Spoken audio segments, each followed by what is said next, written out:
All right, everybody. Thanks for making it out to another session on a whole bunch of crazy data sets and exciting connections that we can talk about on how the world is transforming, you know, post COVID, and what that means for trade, economics, conflict. And definitely want to give a pre shout out to a good friend of mine, Admiral John Cotton, who's also on the line. And hopefully he'll be able to chime in a little bit later on some of his thoughts. I've thankfully been able to get some great slides from him.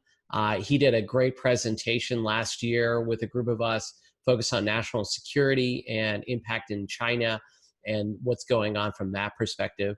A lot of that's still relevant to today. So definitely going to be going through some of that information. So let's get into it.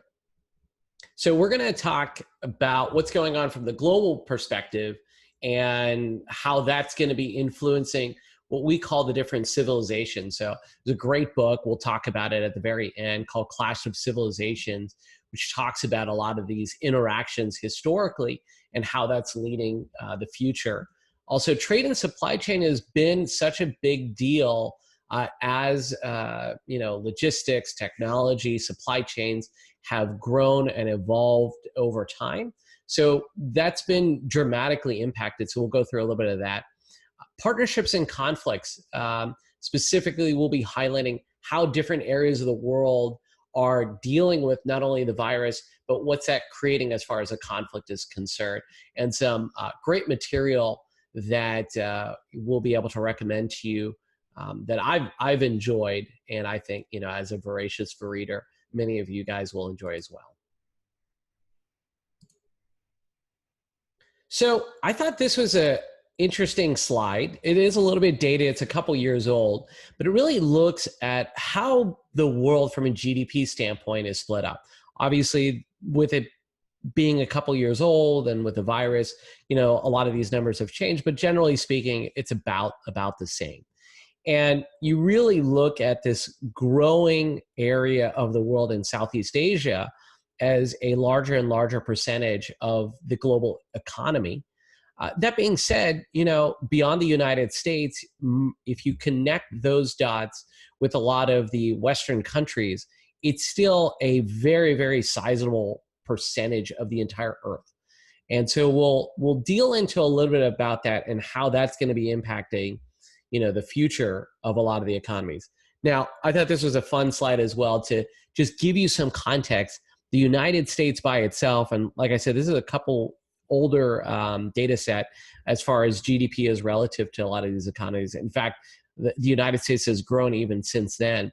This is the size from a state perspective of how relative GDPs are. So it's a pretty amazing perspective if you're coming from the United States and looking at the rest of the world and how dramatic of a difference it is.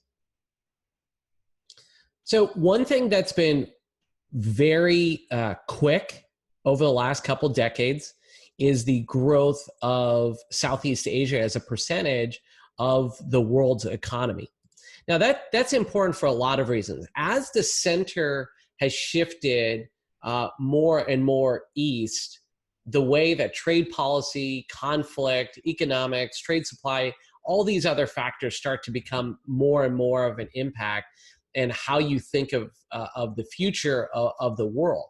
Now, the question mark is what happens post-COVID? Is that equilibrium shift? Is there going to be economic differences? From a general perspective, the GDP will continue to grow in Eastern countries. That's pretty much inevitable. There's nothing you're going to do to stop that. But how can countries that are in the West evolve themselves to be more transformational from a GDP growth rate? Now, the United States has been having just an epic run, even as Southeast Asia has grown.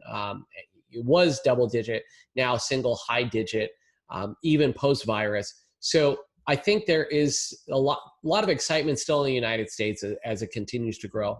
But if you look at the European economies, that's not really the case. You have a small handful of Northern European economies that are basically supporting the entire European Union. And a lot of those areas just have struggled from the last recession to this recession, and will be almost in a Japanese state of lack of growth over the next decades to come. And that's very disconcerting, and it's very stressful for a lot of the youth. And we're going to talk a little bit about that later as well. So what I really want to focus on a lot is how the map of the world looks like, and what is the relationship and centers of influence, and what I call question mark areas. So the Orthodox countries, which is former USSR and related areas around there, has just generally weakened. They have predominantly been an export economy, and pretty much natural gas and energy products. If you look at a lot of the North African states and the Islamic Middle Eastern states, they're, again, a very export economy focused set of countries. Latin America is a little bit of both, but still majority is an export economy. If you look at Southern Africa, again, export economy. So obviously the Chinese economy has been very export as well. That's how they've built their economy. And they have desperately tried to figure out how to become a export and import economy, but it really hasn't evolved what they've looked at. When it comes to consumption, what's driving it is the United States and the Western economies. And, what we call Hindu states or of Indian descent states, a lot of those states are fairly balanced. They're very internally consumption focused. They do definitely have exports, but they're fairly well balanced internally and externally.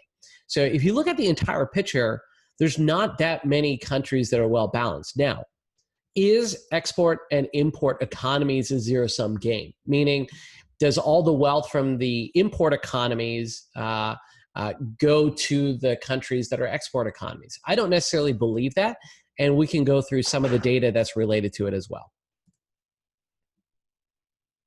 So a big component of a lot of this trade has to do with alliances.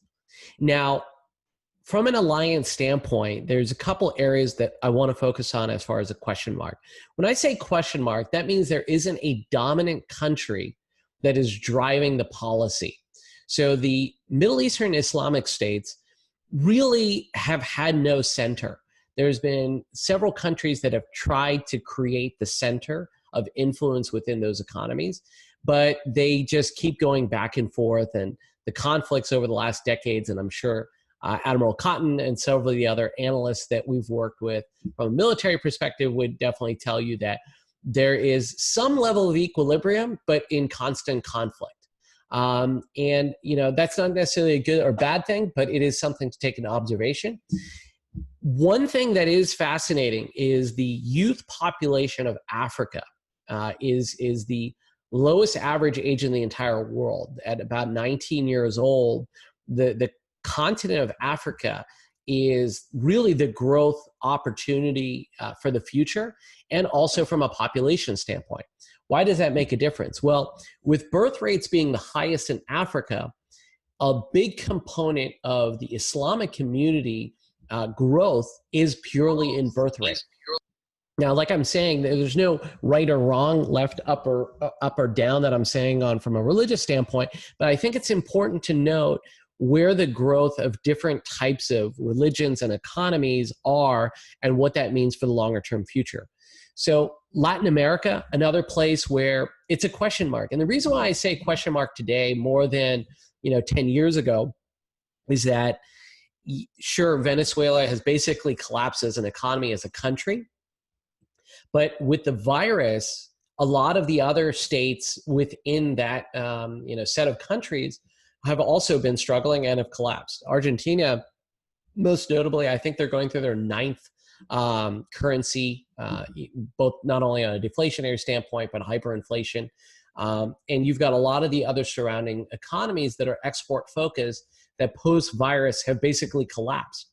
So what are they going to do? There is no center of influence and it's up for grabs, meaning can the Chinese or the Russians or the Americans or the Western economies create a center of influence within those areas? The other area that we'll shift over to is the Hindu states. So when I look at those economies, they've become more and more nationalized, meaning there's been a lot of protests and riots around, Muslim versus Hindus in more recent years and months, which is not necessarily a good thing. But what we've noticed is as more and more countries have become protectionist, countries like India end up being a major center of influence to drive policy within the region.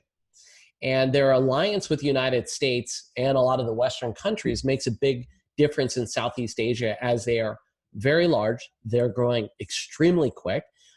They have a very well-balanced population. Unlike in China, because of a lot of the stuff from the days of the one-child policy, a lot of that's catching up. India doesn't really have that issue. The economy is growing. It is very young age. It's very dynamic from a growth standpoint. And so from that standpoint, it is a major power within the Southeast Asian countries that are in alliance with the Western states. Also in that region is Australia and New Zealand. Now, their economies have pretty much been pegged to China. So they're an export economy. And when you're an export economy and you're super focused on, who your partners and trade relations are going to be with, there's this very delicate balance with opposition of China that the Australians have really decided post-virus that they are going to stick with the West. They're not going to bow to the will of the Chinese population, even though they're a major factor in the economy. And that's very important, because if there's from an economic standpoint, there's no reason that the Australians and New Zealanders should not ally with the Chinese, mainly because they end up being an export economy to China, and they are a major beneficiary, especially in the commodity sector, which is what has been the focus. But you go back to this concept of the clash of civilizations. Their alliance with the West, both from a religious standpoint, from a cultural standpoint, has allowed them to basically take an opposition stance, even though their entire economy is pegged to China. The other major player within that area is the Japanese. Now, the Japanese, on an individual per capita basis, are very, very powerful and wealthy. However, they don't really have an army. They're very weak from that standpoint, but they do have the ability to protect themselves from a financial standpoint. And if you look at South Korea and Japan, they are very focused on Western approach towards capitalism.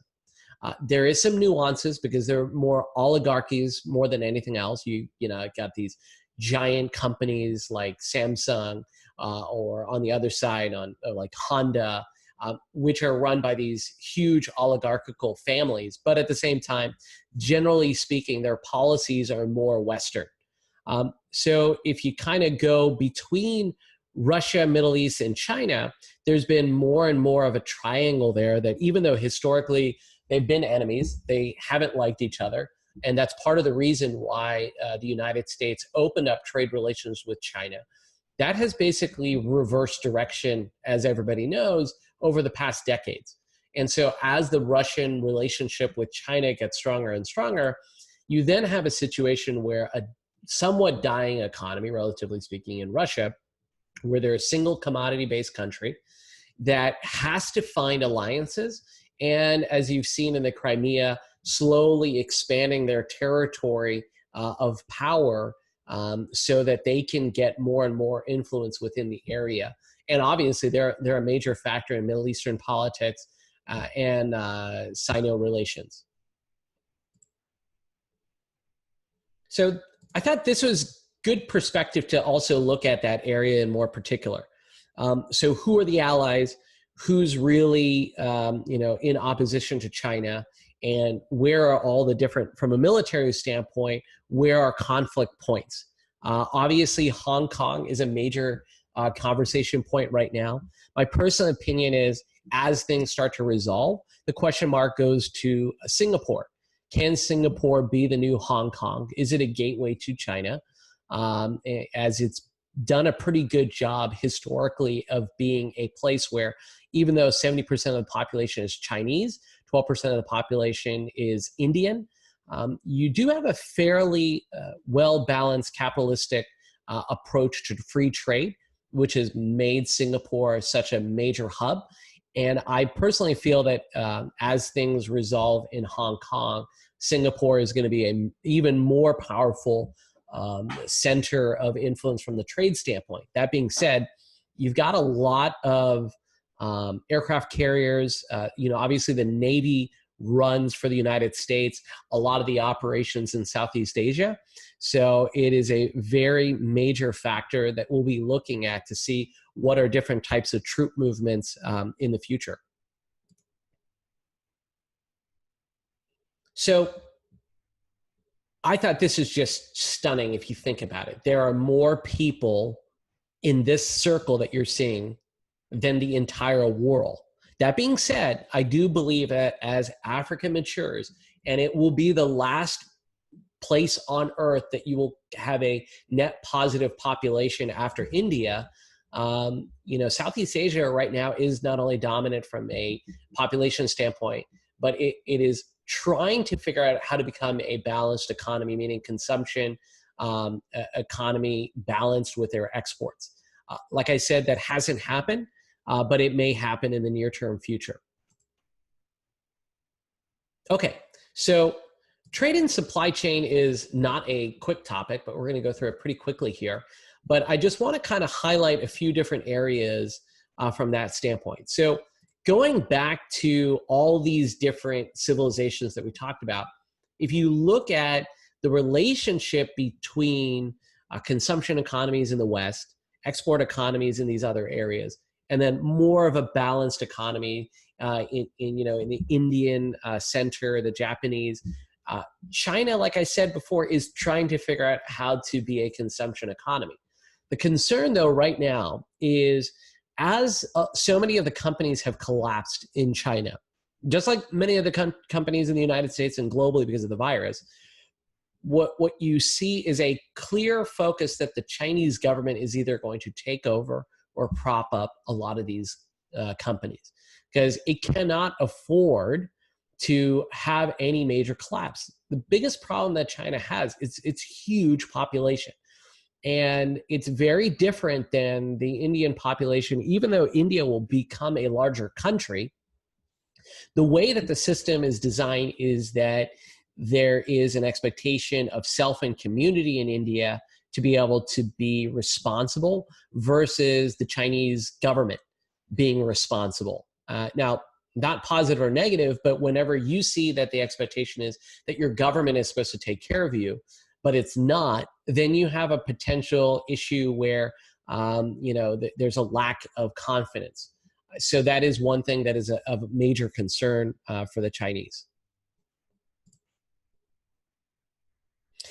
Another major update is this new evolution in NAFTA. I'll say I'm not very political. I'm what I call nonpartisan. I'm not even bipartisan. What I mean by that is I don't necessarily take a side. And the where I've gotten this concept is more from people that I've learned to communicate in military.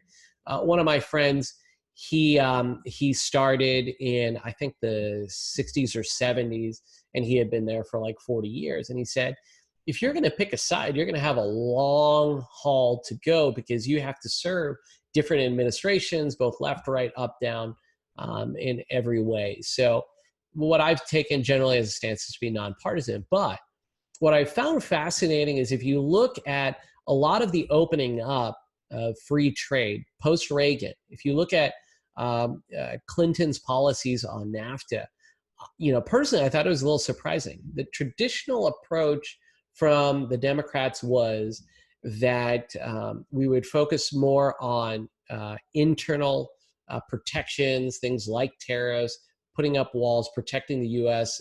Employee. And then more of the conservative Republican policy was open up free trade, multilateral agreements.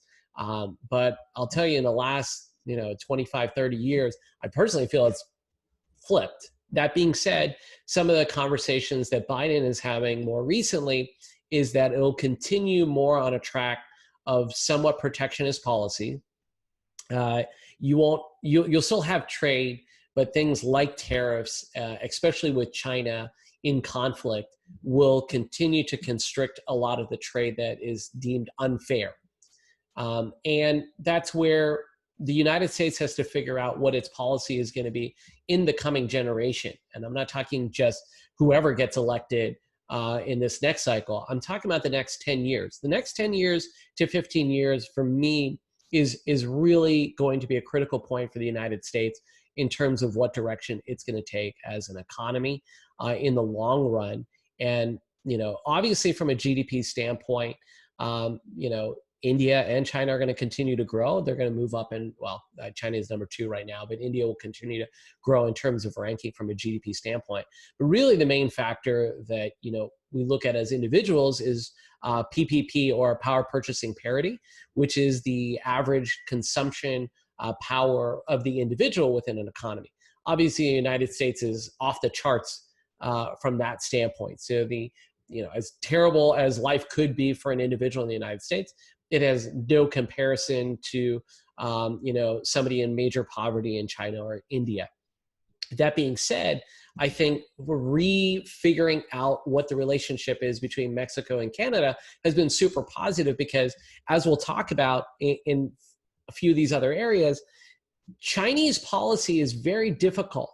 So yes, they have the surrounding areas in their country, but what they've tried to do, which is somewhat similar to what we've done before, is back in the 70s and 60s, we had this whole dollar-denominated debt policy.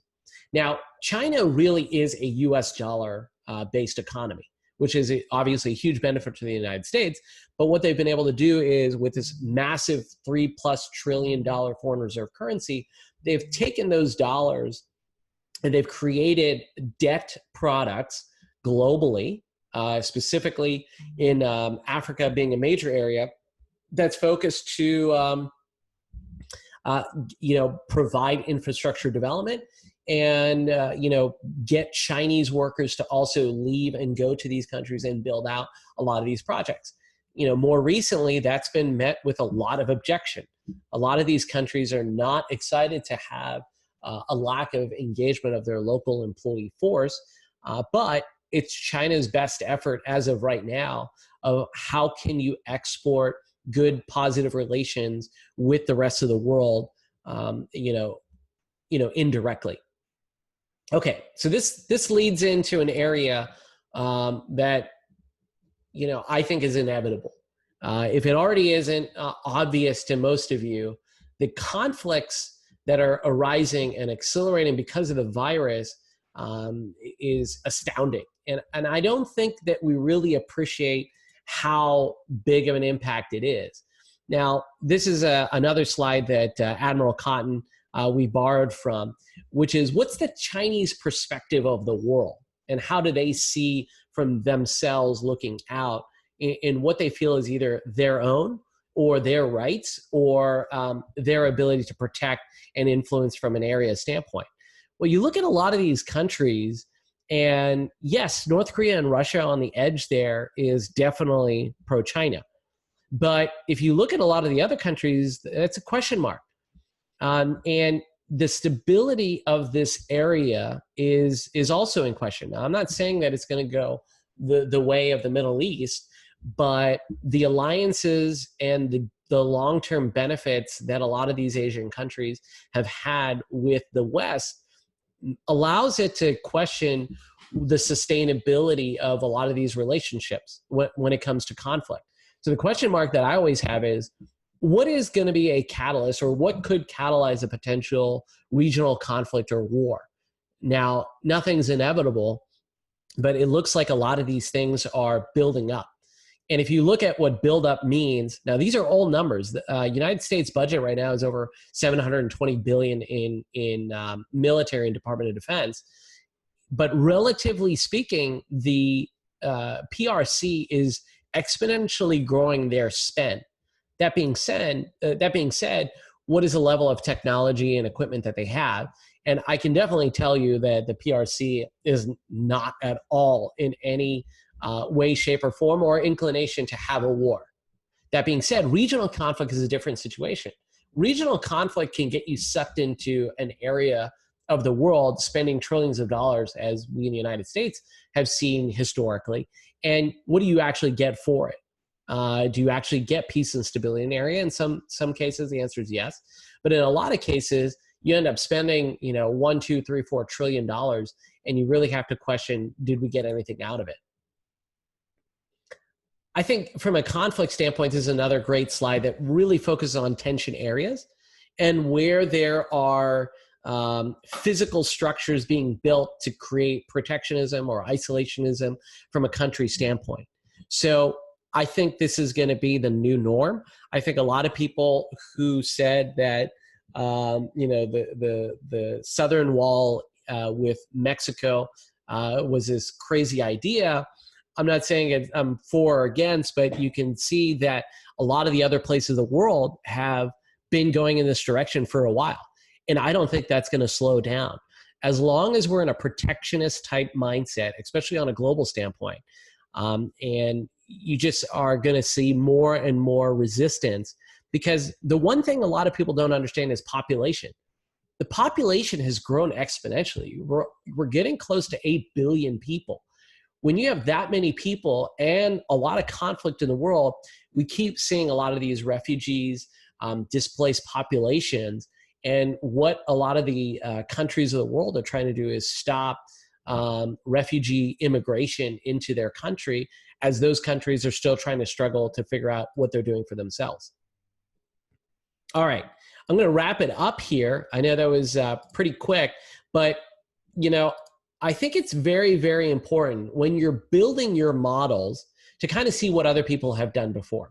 These are some of my favorite books. A couple of them are pretty old here, but Collapse in Guns, Germs, and Steel by Jared Diamond is, what are the data sets that you need to be looking at that what I call creates a catalyst towards a tipping point.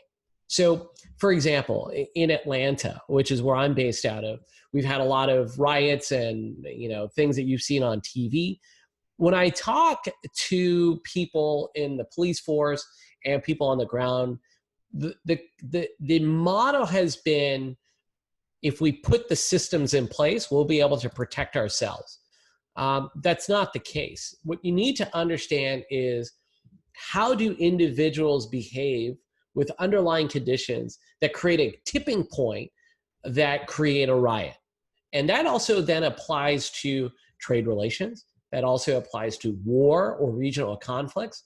And the data set that you need to understand has to be not just on an aggregated basis, but you need to really have domain understanding of all these different areas that we've talked about, so that you can get a more holistic perspective on what are the underlying factors that are going to create that tipping point for the future. And I'll say that, I'm not going to predict the future, but I feel that based upon historical situations such as the French Revolution, such as several of the last world wars, if you look at wars over the last 500-600 years, I just love studying a lot of that. I always believe that war is a symptom of, not the cause of, meaning there are usually underlying factors such as civil distress. Income inequality is a very tricky thing. I don't really look at it as income inequality as much as the well-being of a person. If you're able to take care of your stuff, if you can pay your bills, you can go on vacations, you've got good health care, and you've got good lifestyle, you don't really care if somebody makes 2, 3, 4 times more than you. Maybe you do, but for most of the people I've talked to, they don't really care. The inequality component is really quality of life. If you feel that you're constantly behind, that whether you've got bills to pay that you can't keep up on, that's whenever the disruption starts to happen. You can't feed your kids. You can't go on vacation becomes a dream as a concept. But if you look at inflation and you look at the lack of inflation within wages, the bifurcation of those creates societal conditions where there's conflict that can arise. And again, you go back to massive populations of India and China, the difficulty for those governments to manage the well-being and the hope of the population is a major factor. If the things may be identical from one year to the next, but if you have hope that your life is going to get better, or as the youth population being at almost 20, 30, 40, 50% unemployed in certain parts of the world, this is a problem. You cannot have hundreds of millions of kids of working age sitting around with no job opportunity. What ends up happening with those people is either they're going to get nationalized into a military conflict, or they are going to join different types of movements, revolutionary movements. It's just inevitability. And so those are major things that we're going to be looking at. So I'm going to stop there. I'm going to open it up for questions and get your guys' perspectives on everything.